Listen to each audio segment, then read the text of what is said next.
Bonjour, aujourd'hui j'ai décidé de vous parler de la fracture du trochiter. Le trochiter, c'est une partie de l'humérus, un os du bras. Pourquoi j'ai décidé de vous parler de ça? Tout simplement parce que c'est un sujet malheureusement un peu d'actualité. Chaque année, à l'entrée de l'hiver, on observe une augmentation de la fréquence de ces fractures. Les gens tombent en marchant, en faisant du vélo sur les sols mouillés ou verglacés et se fracturent cette partie-là du bras. Soyez déjà rassurés, un type de fracture qu'on connaît très bien, qu'on est habitué à diagnostiquer et à prendre en charge. Et ce sont surtout des fractures qui ont ce qu'on appelle un très bon pronostic fonctionnel. Ça veut dire que vous allez récupérer relativement vite et relativement bien. Vous allez probablement récupérer toute la fonction de votre bras d'avant. Vous allez pouvoir reprendre toutes vos activités d'avant, y compris le sport.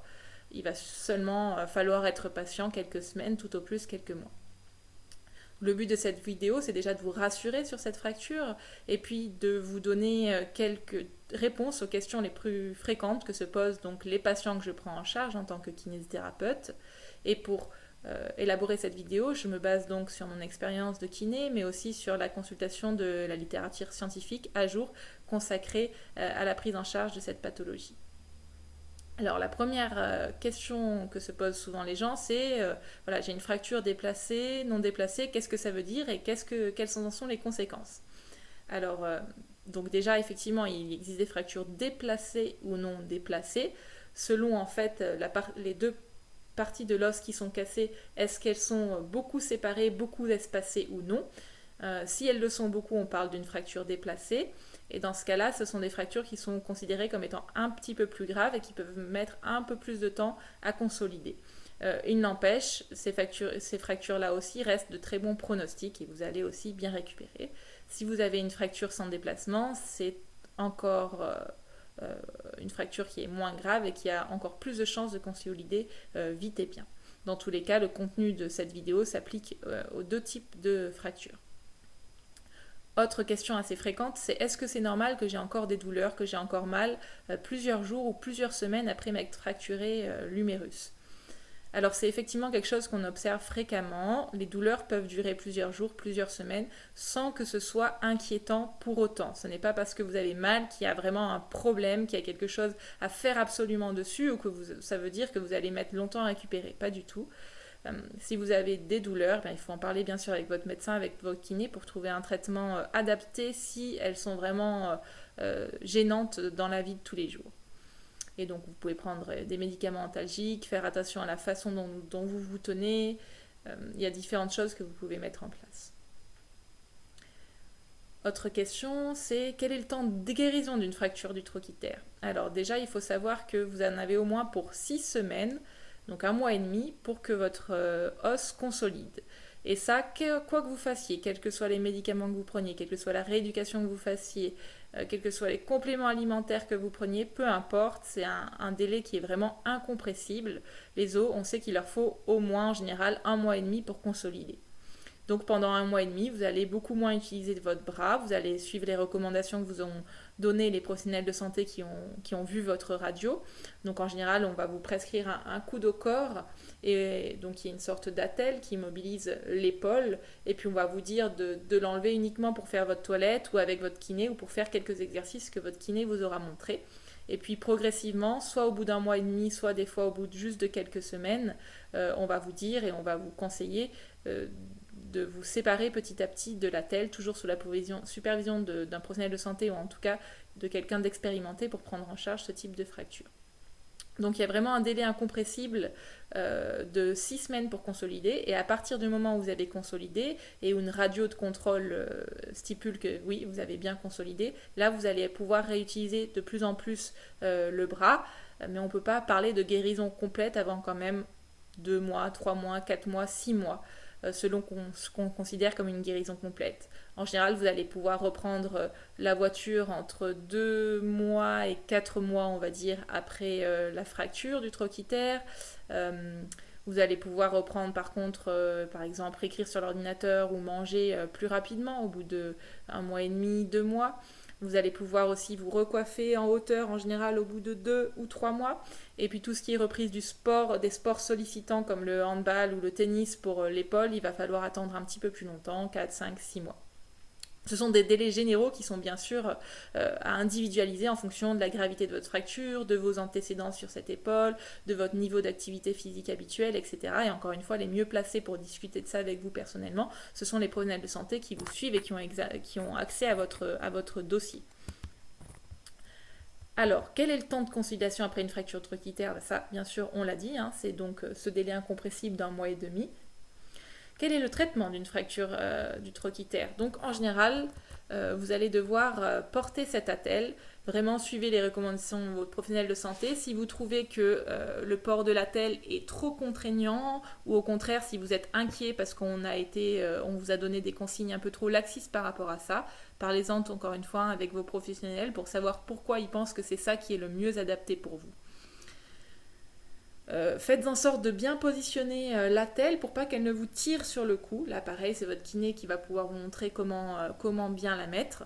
Alors, il existe plein de sortes d'attelles différentes dans le commerce. La plus classique, celle qu'on appelle l'attelle du jarrier, ce qui est la moins chère aussi. Elle convient très bien. Je n'ai jamais constaté d'attelle vraiment significativement mieux pour que vous passiez mieux cette période d'immobilisation qui est de toute façon, il faut le dire, hein, pas forcément très agréable. Plus rarement vous serez opéré pour une fracture du trochitaire, mais les consignes restent les mêmes. L'immobilisation derrière par une attelle du même type reste recommandée en cas de fracture souvent déplacée donc du trochitaire, entraînant une opération. Alors, qu'est-ce qu'il faut faire sur le plan de la rééducation? Là, encore une fois, bien sûr, ce sera à personnaliser en fonction du bilan qu'effectuera le kinésithérapeute qui vous prendra en charge. En général, on observe donc 2 périodes dans la rééducation d'une fracture de trochitaire. À partir du moment où la personne donc, a eu le diagnostic, la radio a éventuellement été opérée ou en tout cas rentre chez elle, et jusqu'à donc ces 6 semaines, cette radio de contrôle où on va vous dire si oui ou non vous avez consolidé. Ça, c'est la première phase de rééducation. Et on observe une deuxième phase de rééducation, donc après cette radio de contrôle où on vous dit si vous avez bien consolidé ou non. Et donc vous aurez un kinésithérapeute en général pour ces 2 phases et en tout cas systématiquement pour la phase où vous avez consolidé. Dans la première phase, donc la phase où vous êtes immobilisé, ce qui va être important de faire, c'est des mouvements du cou pour éviter l'enraidissement sur les côtés, vers l'arrière, au niveau des épaules, tout en gardant l'attelle bien sûr. Ensuite, on va vous encourager à bien utiliser le poignet en flexion, en extension, tout en restant dans l'attelle, les doigts et la main. Il n'y a aucune raison que cette partie-là du corps ne bouge pas. Et puis, on va vous encourager aussi, de manière sécuritaire, à enlever l'attelle de temps en temps pour étendre le coude. Donc, toujours en gardant, bien sûr, le coude au corps. Et puis on va vous montrer, donc votre kinésithérapeute va vous montrer quelques mouvements adaptés que vous pouvez faire en gardant le coude au corps sans bouger l'épaule et qui ne sont pas du tout délétères pour l'épaule et qui en même temps vont vous permettre de ne pas vous enraidir au niveau du coude et de conserver l'extension, le fait de pouvoir tendre le coude complètement. Ça, ce sont des choses qui sont importantes à faire durant ces 6 premières semaines et qui n'empêchent pas du tout la consolidation au niveau de l'épaule. Selon le type de fracture que vous avez eu, si ça a été opéré ou non, selon comment vous êtes, on pourra aussi vous montrer quelques petits exercices qu'on appelle pendulaires, qui consistent à laisser l'épaule aller notamment vers le haut, de cette manière-là, mais ça va vraiment être aux professionnels de santé qui vous prennent en charge et qui vont vous dire si oui ou non, dans votre cas, c'est adapté de faire ce type de mouvement pendant la phase de consolidation. Une fois donc la radio de contrôle faite et qu'on voit que vous êtes en train de consolider ou que vous avez complètement consolidé, là vous allez pouvoir passer à des exercices plus actifs, plus dynamiques. Vous allez donc bien sûr pouvoir récupérer petit à petit l'élévation du bras dans ce plan-là, sur le côté également. Et puis tout ce qu'on appelle les rotations du bras dans ce sens-là, dans ce sens-là, la main dans le dos, la main comme ça. Vous allez avoir plein de petits exercices que vous pourrez faire. Donc le kiné en général ou la kiné vous les montre. Et puis après, l'idéal, c'est de les faire régulièrement, plusieurs fois par jour, pas longtemps, mais fréquemment, plutôt que faire 1 ou 2 grosses séances de kiné par semaine et puis derrière ne rien faire du tout. Donc d'abord, on va essayer de récupérer la souplesse, l'agilité, de diminuer la raideur dans l'épaule et puis le coude s'il a été un peu immobilisé. Et dans un second temps, on essaiera de récupérer la force et puis les fins d'amplitude articulaire, les derniers degrés que vous n'allez pas récupérer. Donc tout ça, il y aura des exercices qui vont être peut-être plus adaptés, plus faciles pour vous, que vous pouvez faire en général avec le matériel que vous avez à disposition chez vous. Il n'y a pas du tout forcément besoin de matériel spécifique. Typiquement même, il n'y a pas forcément besoin d'haltères par exemple. Si vous voulez faire des exercices de renforcement musculaire, vous pouvez très bien remplir une bouteille d'eau d'1 litre ou d'1,5 litre et ça sera largement suffisant en guise d'haltère.